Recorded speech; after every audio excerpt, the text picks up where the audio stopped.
people? Got the Banshee over there. Just chilling. Don't want to show you guys my new project just yet, but I'm going to show you guys eventually. It's right here. I'm going to guess it's an atc200x or S. I know it's not an M because it's not electric start. I think it can only be an X or an M. X or an S. So most likely an X, I'm going to say. Didn't even look at the VIN yet. What are the odds? I guessed right when I went to go buy a spark plug. 1985. It's got a shifter on it. Chain's all rusted out. It's got a carb on it, but who knows what kind of shape that thing's in.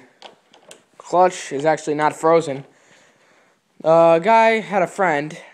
Notice I said had. He had a friend who had three-wheelers. He goes, I want to get him running. Don't have the time. You can have him. So he brought him to his friend's house. They were sitting in his friend's front yard. And his front yard was as big as my garage. And 3 of them were just sitting there for years. So he posted an ad on Craigslist. 3 three-wheelers for free. No numbers. So I emailed him on Wednesday. Today is Saturday night. He called me around 5 o'clock. Had to go up to Oneonta, New York for my sister for Hartwood College. It was about a 5-hour drive. 4-hour drive. What a pain that was. Took us through side streets. So, when I got back, I got the phone call. So, I had to go drop off my new FMFs to my friend so he could send them and paint them for me. And this guy was like 10 minutes from there. So, I said, alright, I'll come.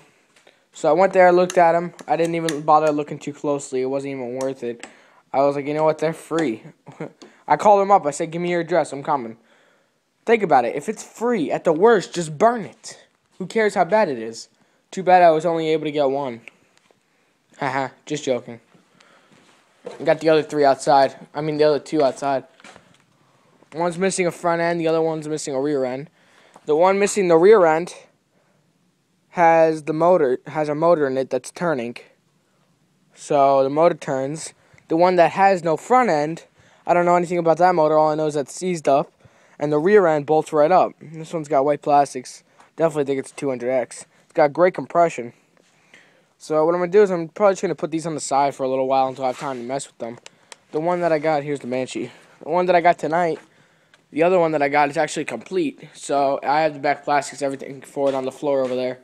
So I know, got the Banshee motor and a whole bunch of tools up here. But I know, I'm tearing it down from scratch, not something that's already torn down. So I'd rather start with this one. I know at the front brakes, I've slackened them. Most likely they just got to be bled, but they stop eventually. I don't know if they stop the quad. The chain is mad rusty, so I'm going to get the oil gun I have over there on the right of the torch with the nozzle sticking out. And I'm going to oil up the chain and then just put it in gear. And I would kick it over, but the reason why I got it, it's got a full Cobra exhaust. The reason why I got it is because it's seized up right now. But the other one kicks over. I was going to swap the motor in, but the motor's different. So it's been sitting with no spark plug in it for at least a year and a half at the guy's house. I don't know how long at his friend's house. Probably at least another year and a half, 2 years over there. So therefore, you guys already know what that motor looks like with Hurricane Sandy and everything going into that motor. So I'm going to pull the top end off. The bottom end looks good. I'm just going to stop from splitting it as long as the bottom end looks good. And I'm going to take the piston off the rod as long as I can even get to the piston tonight because it's probably all rotted out in there. Want to make sure there's no mice in the airbox. It's happened to me before, many times on blasters. But basically, my job tonight is just to get that top end apart and see what's up. I don't care if I have to leave it apart with the top end off outside because I might split it anyway. We'll see, though. Wish me luck. 1985. Unknown bike, but it will be in the title when I run the VIN later. So, time to check for mice in the airbox. Goodbye.